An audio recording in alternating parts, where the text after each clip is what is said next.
it to grow it. Okay, we are live and we're going to get our little thing here. I'm so excited you guys will be here, but I want to put our little banner out here for you guys because I think it's so cool.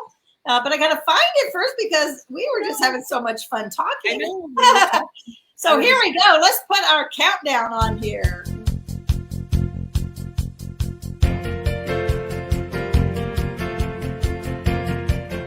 So give yourselves a woo. Woo! Oh, y'all are good. But you gotta get the hands going too. So okay, will you do it again? Okay, 1, 2, 3. Woo!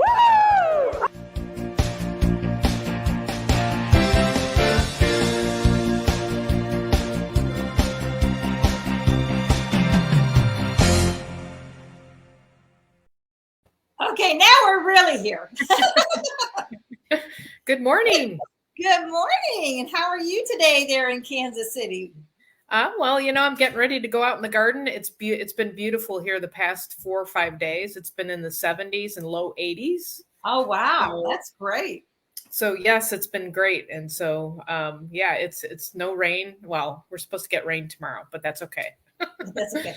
Well, you still need rain for the garden. You just don't need a deluge, right? No, not 17 inches in a month. No. That's a lot. What is normal like there in Kansas City? 10 inches. 10. Oh, 10 a month is kind of normal. 10 up for the season, but we hit 17. We hit 17 within 3 to 4 weeks. 17 That is inches. a lot of water. So yeah, crazy. Oh gosh, that is. So hey there, who is out there with us today? So I put in the comments, you guys, where it says grant StreamYard permission. And so it's really an easy, I know you can't click the link right there, but it tells you what it is. So I would love to see who is with us to say good morning. We love hearing from you. And we are, Lisa is getting ready for a trip and really isn't feeling too well. So you guys can say a prayer for her. She's going to be traveling here in the next couple of days for a week. So keep her in your prayers for traveling mercies and just her health overall. So Lisa, we miss you. Thank you. And let's see what else is going on. So we've been pretty hot here. We've been in the hundreds. We always have to do the weather report, right? We're like the weather. It's all about the weather. Yeah, so we're kind of like the weather report. But anyway, so but that's what's normal around here. The thing that's weird is that yesterday I walked out by the pool and I thought, man, it feels muggy out here. Now I know this is not muggy compared to y'all, but when you usually are 5 or 7%, and yesterday was 34%. That's a lot for you guys. That's a huge difference. And you can really feel it when you're not used to that for sure. But it was so much I was thinking, I don't know. I really live in Kansas City again. Yeah, because when we were in the 90s, our humidity was about 60%.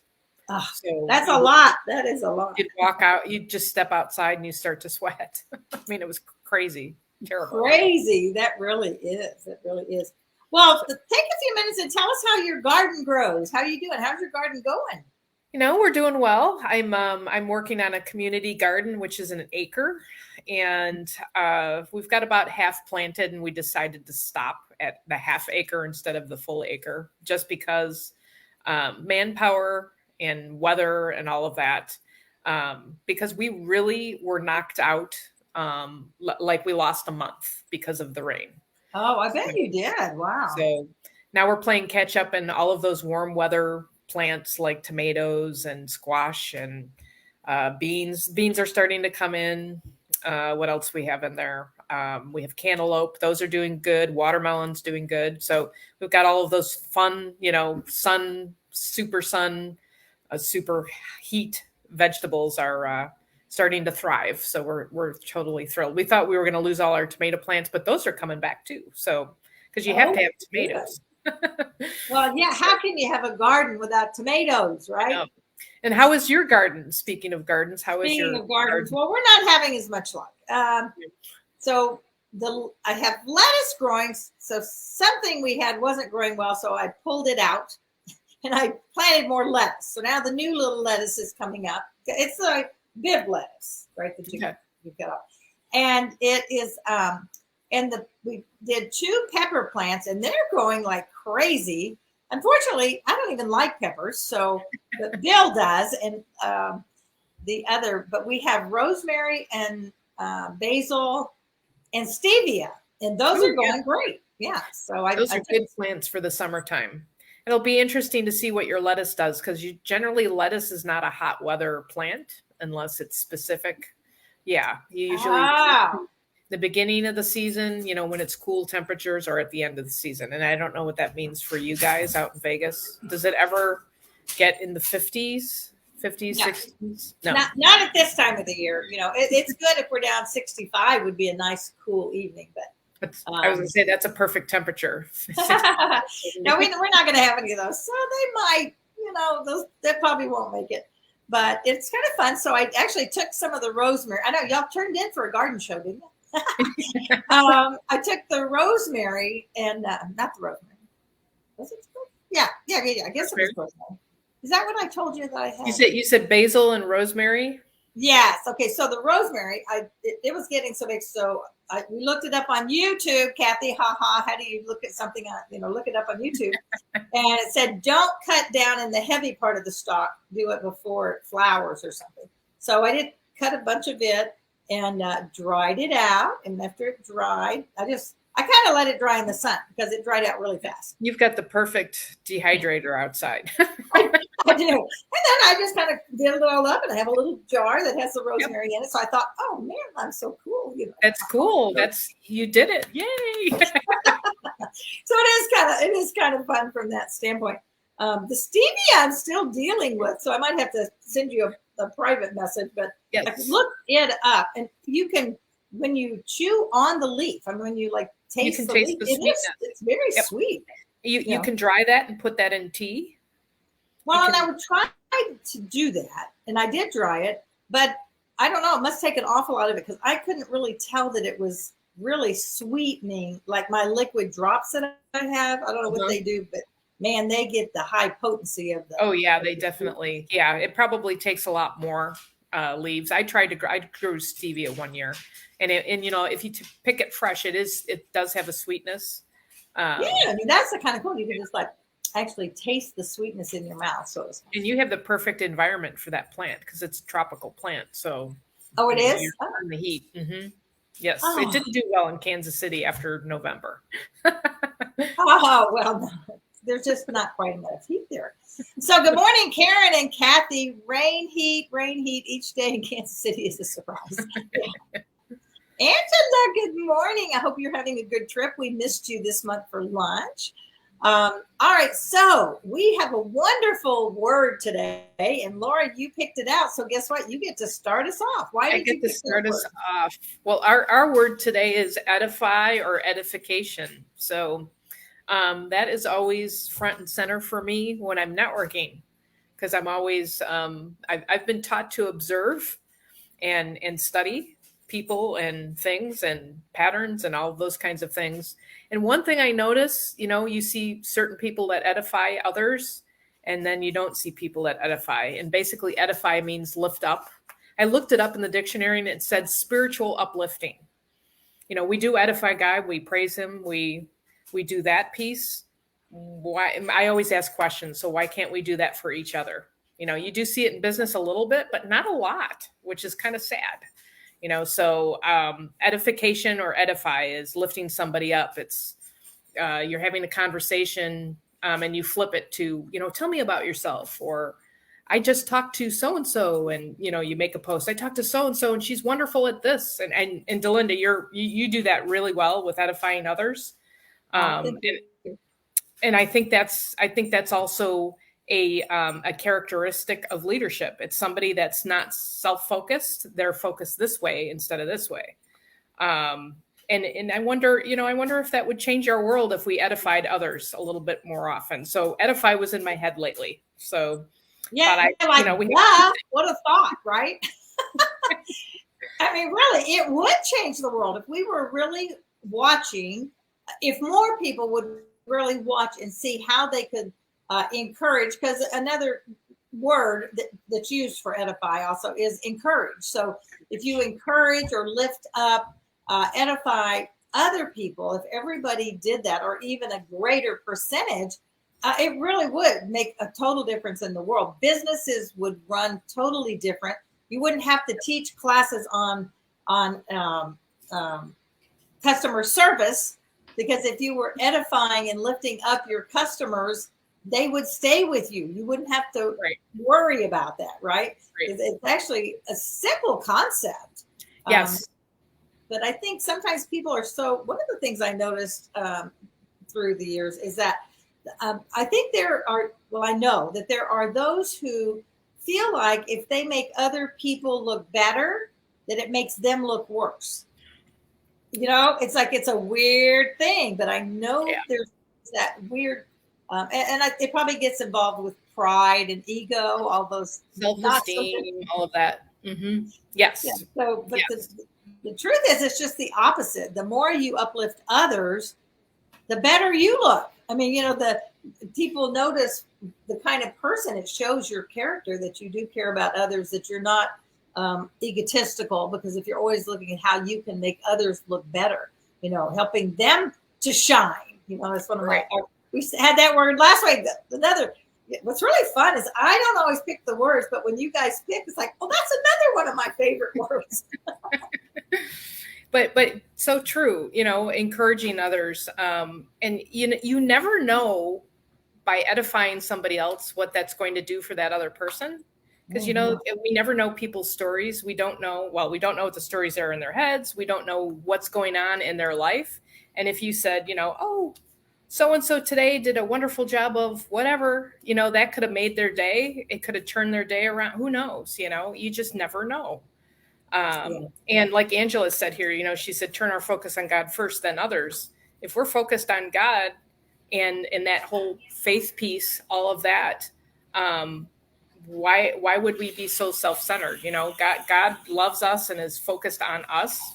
Why can't we mimic that in this world, and edify and encourage and uplift and support others?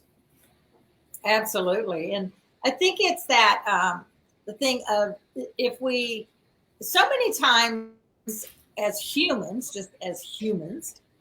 we're always looking for the things that people don't do well, like when kind of looking for what they're not doing. But again, if we would change that mindset and really look for the good, if you're looking for the good in every situation, if you're looking for the good in every person you meet, everybody has it. Everybody is God created us all, and everybody has goodness. Everybody has something good in them. Even, whatever, people that break the law and all that stuff, everybody has goodness. And if we're looking for that, I'm convinced we're going to always find it. Yes. And, and your life is better because you're looking for good and not looking to find faults. It's easy to try to find fault. Oh, she just doesn't do that. Those things. It's kind of the half glass empty, half full thing. How do you see that? Are you optimistic? Are you pessimistic? If you're optimistic, you're positive. The glass is half full. There's more to fill. There's more opportunity. There's more to do. If you're pessimistic, it's that negativity, picky, like you're saying, looking at others, and they're almost like nitpicky. They're nitpicking, then you wonder, I should say, what's the story in their head to be nitpicking others and seeing that glass half to empty. Empty is lack, where half full is abundance, or, yes. It's that mentality. It's that positive, negative. Yeah, it really is. So, and I'm going to go look this up. I had it out earlier, but I'm going to go to scripture and I'm going to put it in here. So 1 Thessalonians, you guys, 5:11 is what talks about edifying each other. And I put it. Sorry, I didn't have this pulled up already, you guys. But I'm going to go over here right now and get it for you. And I looked at about 40 translations last night, and usually, almost in every one, they did use the word edify. So King James says, "Therefore, comfort yourselves together and edify one another, even as you do these things." exhort one another, encourage one another, admonish, extort, to bring out. But I thought also was interesting that the word comfort is in there a lot, because it talks about it two ways. Therefore comfort yourselves together and edify one another. So if we're doing that, if we're looking at encouraging and edifying and comforting each other, just how you relate is going to be so much different. It just takes us to a whole different level. Yes. Oh gosh, yes. I like that, how to comfort each other. And, and that also another piece, as you were talking about, that kind of comes out of that ability to edify others is you don't, oh, and I just lost the thought. I had the thought and now it's gone. But basically, yeah, that comfort, maybe if I keep saying that, comfort and edifying each other, holding each other up. Well, oh, I know what I was going to say. It's also that piece of, you can have your opinion about something or your view on something, and I can have mine. It's that, because there's so much, seems to be so much division, in the world, and everybody's taking sides and all of that kind of stuff. And I think the people that understand and that do edify don't necessarily take a side because they don't have to, if that makes any sense, because there's a confidence and a comfort in themselves, and I can speak as a Christian when I'm focusing on God the most. He's in control, like we always say, which we know he's in control. So why do I have to worry about all the junk and chaos and whatever in the world, that kind of thing. Absolutely. Absolutely. And that's really is an important point, because there is so much hostility. I mean, literally there is hostility in our world. I mean, it has been. So I've been reading through the Old Testament, right? And I'm sometimes like, Lord, is this all these people did, is fight each other? Honestly. And I guess after a while, it's like, Lord, this is just one battle after another and after another. And they were always just, banging each other. And it's like, oh, and some of the, and most of it, a lot, I can't really say if it was most of it, but a whole lot of it was because there was so much idolatry and so much just evil that was going on. The people were, they drifted away from God. Matter of fact, they put other idols, Baal and a bunch of the other ones, in front of God. And so it wouldn't be till they would, really repent and say, Lord, you are the one God, getting their focus back on what God is. And there's a lot of that it's the same thing. It's just, as I look, it's like the same struggle, the same things, I guess, ever since. Greed and self-centeredness, and they just take, and in the Old Testament, well, we see that today. They just take, and it's always tumultuous. And another thought, like, do people that are in a chaotic state all the time, do they realize that they are in a chaotic state? Because to me, when there's chaos, if I kind of plug into that kind of thing, it doesn't feel good. No. It doesn't feel to be. It doesn't feel good to be anxious. It doesn't feel good to be fearful. It doesn't feel good to be, ballistic. It doesn't feel, fill in the blank. It just doesn't feel good, because I don't think that's the way we were meant, designed to be. So. Right. Yeah, I agree. And I think, though, sometimes that what happens is once you get to that point where your life is if you probably know people who just go from one dramatic, from one drama to the next drama to the next drama. And I'm not so sure that they, as uncomfortable as it is, that they get comfortable with the chaos. That begins to feel, that becomes their normal. And because they don't know what it would be like out of that, they don't make the change, and so that I see that a lot too with my naturopathic business, with people that have been, I work with a lot of people with chronic illness, and it took a lot for them to get to that point, and it will take a lot to get out of that state, but they are hanging on. Well, I don't want to give up this. Well, I don't want to give up that. Okay, well, I wish I could help you, but it's that same kind of they're comfortable in whatever. And I'm trying to come up with, your Snickers bar. You have to cut back on your Snickers bar. No, I don't want to do that. And a lot of people want a quick fix, at least in the health. I've got to throw this in. They want a quick fix. They want to, fix it today and I'll be fine tomorrow and I can keep doing what I'm doing. So yeah, the human mind and that whole piece that ties into all of this is interesting. It really is. My sister was a personal trainer for about 25 years. And she came to an event that I held a number of years ago. And her speech, she said, "Oh, I have something for you today. You guys have been wanting this for so long." And she held up like a little pill. She said, "This pill, you're going to take this when you go home tonight. And when you take it, you're going to wake up with the perfect body that you've always wanted." She said, "The only thing is you have to maintain it."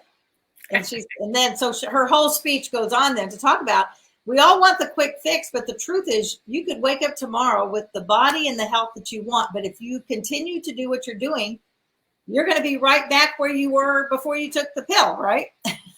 Yep. One thing I teach on all the time with diet plans, they don't work. Why? They don't teach you how to eat. They don't teach you how to, make those healthy choices. Sure, yes, you lose weight. That's great. It doesn't teach you anything other than if I do this, I will lose weight. That's about as far as it goes. And then majority of people gain as much or more within a year of being on that diet. Yeah. And you're like, I know that really is a thing. I've said a lot of times, I've tried about every diet out there and they all work. I always lose, but then what happens? I go back to my regular eating and then I have to start back over again. Yep. If I do it, it'll work for short term. But it's always short term. I've lost the same 20 pounds 100 times. Yep. So, so anyway, I'm gonna put us back to our Edify. But I love it. That's what's so fun about these mornings is that this is very organic. It just happens, the conversations go wherever they just go, which is so fun. This is our somebody asked me, well, what kind of show is this? I said, well, it's kind of like grab your coffee and let's sit at the kitchen table and have a conversation, right? Yes. And that's what I love about that. So I would love you guys to give us an idea of a way that you do or that you see that we can edify each other. How can we lift each other up? And I think it can go from the little smallest things to big things. So that's where we're gonna go now. But I would love to see what you guys have to say. And Karen, you're right. It is agree to disagree. Even in my own family, probably in every family, we don't always agree on the same thing. And so, we just know that we do. We agree to disagree. We're going to love each other and we're going to get together and be happy, and I can have my opinion on one thing and my kids can have an opposite opinion, but that doesn't change the love. It doesn't change what we do together or spend time together. And that's what I find so sad is families that don't agree and then they cut each other off. And so then they damage the relationship. And I'm sure Emily sees that a lot in her practice of what she does. It's like, can't we just enjoy each other? Just get along? Yeah. Yes. And she is saying here she appreciates interaction, reading, and liking each other's posts. That's a great way to edify. I one person that sticks out, and whether I don't know if she's here today or not, or maybe she'll catch us on the replay, is Grace. Grace will send a card. Sometimes when I do a gardening post, I'll get a card in the mail, with a little phrase on there, which is just really cool. And then she'll, post something. Posting, of course, on social media is a great, let's see. I'm just reading as we got, we forget to edify our families. Yes. That, because I think we take them for granted because we all, we're family. We all know our ups and downs and ins and outs. And I don't know, the people you're close to, a lot of times you come last sometimes. Yeah, that's true. One of our comments is I've been setting clear boundaries to give people that need or want help the courage and strength to see that they can fix it if they actually try. And I think that is a great way of encouraging, because sometimes we see people that are really struggling, and if we can just give them a little, you're on the right path. And so, sometimes, we're in the middle of trying something new and it's not really happening right now, but like in your heart, you're really going for it. It could be like when you've set new dreams or goals, and maybe they're audacious, and great, let's be dreamers here. But sometimes you have a setback, but that's when you can come alongside someone and say, yeah, this is just a setback. You're going to be stronger as you step back into it. Go ahead and go for it, because most people are naysayers. Yep. And it's keeping that, like she's saying there, the boundaries clear, and it's keeping distance to let them do it themselves, because you also see a lot of people will jump in and do something for somebody, and then that can create, problems. And then it never gives that person, when they've had a setback, the opportunity to be successful and have an achievement or whatever they're going through. And maybe that might even set an expectation that everybody's going to help them. And maybe that's the loop that they're caught in with, I can't do this, or those negativity things. But yeah, it's allowing and coming alongside and supporting, being the cheerleader. Right. Because life is not a cakewalk. Has anybody had a cakewalk in life? I haven't. No, there's just always going to be, new things that we have to keep dealing with. I mean, life is just full of those various challenges and the ups and downs and the bumps in the road.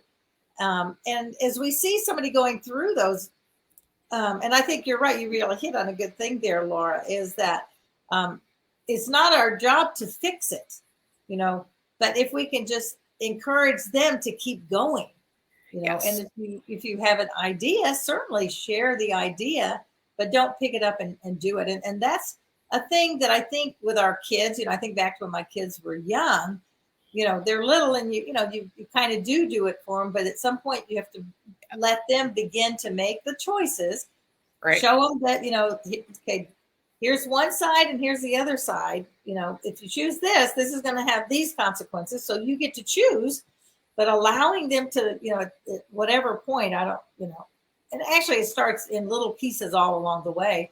So that then by the time as they get older and they are teenagers or adults, that they realize that those choices that they make do have consequences, and they can, use that critical thinking to really think about it and think of the result or the consequence before they do it. Right. Right.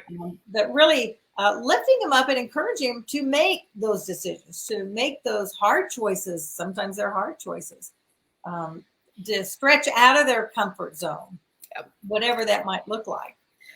Because how do we grow? We actually grow when there's a conflict or a challenge or a stretch. Who wants to be stagnant and stuck? I don't know. I don't. No. I say, I know you don't. Our personalities won't allow for it. Some people are very laid back, and they might have a tendency to, and I don't know if you could say they're stuck, but maybe inaction might be a little bit part of their personality in some respects. But I was going to say you and I, no. No, it's always a punt and pivot, change, move forward, edify, support. Yeah.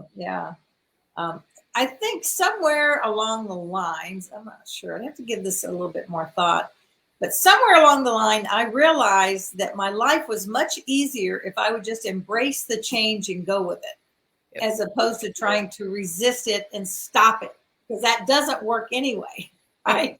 So if we just, that goes back to mindset, it really does. Mindset, and then you spend all that energy wasting all of that time. It's like, and you see it constantly in other people with, why are you spending all that energy and time on that? But you can't say anything. So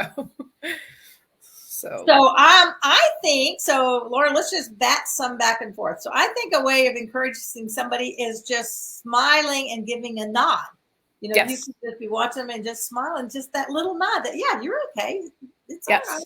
Thumbs up. I think of a young mom in the grocery store who just needs somebody to just acknowledge that she's doing a good job, that she's just there. How about you? Oh, and I'm going to bounce off that because I will talk to the checker and say, hey, how's your day? And thank you for doing what you do. And they kind of look at you like, okay, lady, you're kind of crazy, but you never know. It's that they might have needed it. But yeah, just complimenting people wherever you go, being nice to the waitress at the restaurant. Absolutely. And I do a habit. Actually, what was I doing the other day? Oh, I was at actually, my husband and I were shopping at a warehouse place, and the guy was showing me where some windows were. And as we were going back to where the windows were, he turned back and I said, "So how's your day going?" And he kind of did one of these. So it's, compliment people, even just to say, "Hey, how's your day going?" Or ask a question. Right. Yeah. Also, I do that on the phone when I actually am calling to some type of a service call or something, and somebody's really nice and helpful on the phone, because that doesn't happen a lot.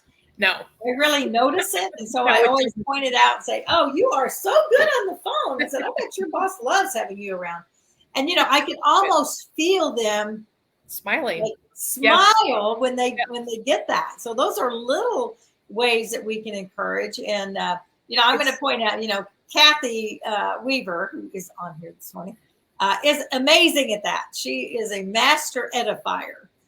She just always sees the good and promotes other people. And it's really fun. The thing is, if you've not done that very much, I think too, I'm not sure if somebody can respond to this. I think sometimes people are hesitant to promote the other person or to encourage them, because they're going to think I'm crazy. Just like what you said at the checkout. If you're saying, they're thinking, they probably think I'm a total nut. But I think that kind of a thought may make some people hold back a little bit. So I say, do it anyway. Who cares if they think you're crazy? Right. I've never known anybody who didn't want to be appreciated. It's like, I think everybody wants to be seen, and everybody wants to be appreciated, and whatever we can do to help them see that good in themselves or whatever, then we're being God's hands. Exactly.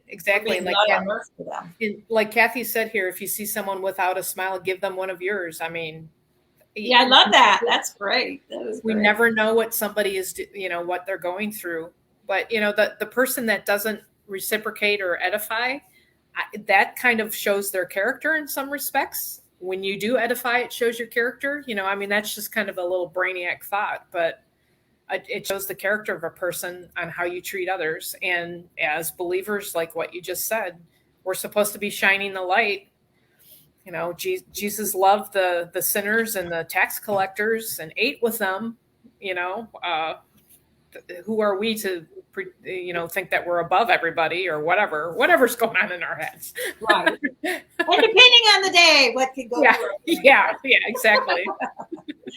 Oh gosh. Well, this has been fun this morning. Again, another one of our favorite words. Thank you for choosing it. Yes. So my charge or whatever to you guys is to every day this week really look at how you can lift somebody else up. And if you're in your house, if you're not getting out of your house today, which a lot of times you're not because you're on Zoom calls all day, how can you lift someone else up? How can you give somebody else just that little bit of encouragement? And it can be, y'all. I think it can be from the thing of, oh my gosh, I love your hair, or oh, you have the greatest smile, or man, is it good to see you? I missed you last week. Just little things like that can mean so much to someone. And we have this young gal. Some of y'all that are on the call know her. Vitalina, who is over a little 17-year-old. I say little because she's so much younger than me. I mean, literally, she's my granddaughter. Precious child that is over in the Ukraine with war going around her. And I told her, you already have the wisdom of an adult.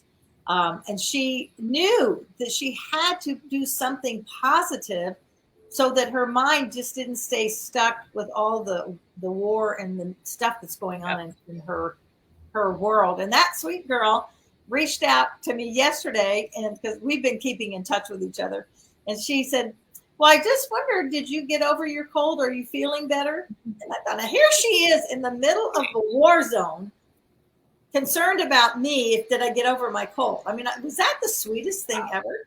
You know, and so, and I told her, I said, well, you just made my day. I said, yes, I'm totally well. I'll be back on, on the Zooms here, over these next days.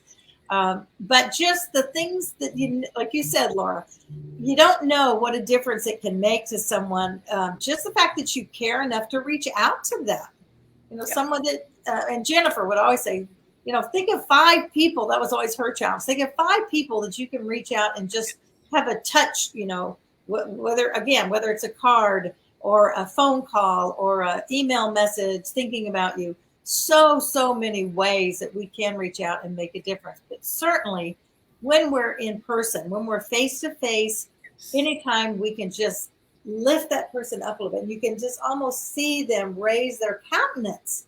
Yes. When we are doing that for them. So, well, and I was going to say a last little comment of, if that's not a natural thing for you to do, just keep, like you said, keep practicing. Try to do it once a day, whether it's if you're at home and you're on social media, maybe it's just a heart for somebody on a post, or on LinkedIn, say, oh, that's a great idea, or thank you for posting this, or, but if you're not used to doing it, get into the habit, because, after 21 days, they say, unless, correct me if I'm wrong, is it 21 days? You can actually solidify some habits, good or bad. and yeah, right, exactly. And I think that's a great idea, because you're right. To some people, it doesn't come as naturally, and so I really do understand that. But just a little bit of practice, and then if you're not, 1 something a day or 5 somethings this week, just make it, and take your pad and paper and just say, okay, make 5 lines or 5 boxes, and just every time you do that, for no other reason, not to make a sale, not to do anything from business, strictly to edify, to encourage the other person, just to bless them. Yes. So how many people can you bless? Whatever that verbiage, because we all respond to different verbiage in our head. So if it's, one of the things I just always pray, Lord, make me a blessing. That's what I just always want to be, a blessing. So make me a blessing. There's a song about that. Make me a blessing to someone today. So maybe if you look at it, so I just want to be a blessing to somebody. And the way you can do that, the easiest way, is to edify them, to lift them up, to encourage them, to notice them so that they feel important. So anyway, we are at the end of our show for today. Thank you all for being on here. We appreciate it so much. I know you have many other choices. And as we continue on, so this is our last one of the month. So I'll be doing the going back and double checking everyone who made comments over the last month, and we'll give out our gift certificates next week, our first Tuesday in July. And okay, one more last thought. I can't believe it's July, almost July. I know it. The end of the week, and 4th of July weekend coming up here. No, thank you. I'm going to edify you. Thank you, Delinda, for doing this platform, and maybe this can help somebody. I love it, because our little chats all the time, whether I'm involved or not, it always makes you think, and they're always great topics. And this is, there's hurting people in the hurting world, and one kind word can change a life. Absolutely. Thank you. That's a beautiful way to end the show. So everybody remember that life is not a matter of chance. It is a matter of choice. So choose to go out and edify, to encourage, to uplift, to bless someone today and the rest of the week. Make that your challenge for the week. How many people can you bless? All right. Love you guys. Thanks for being here. Bye. And we will see you next week. Yes. Bye now. Bye-bye.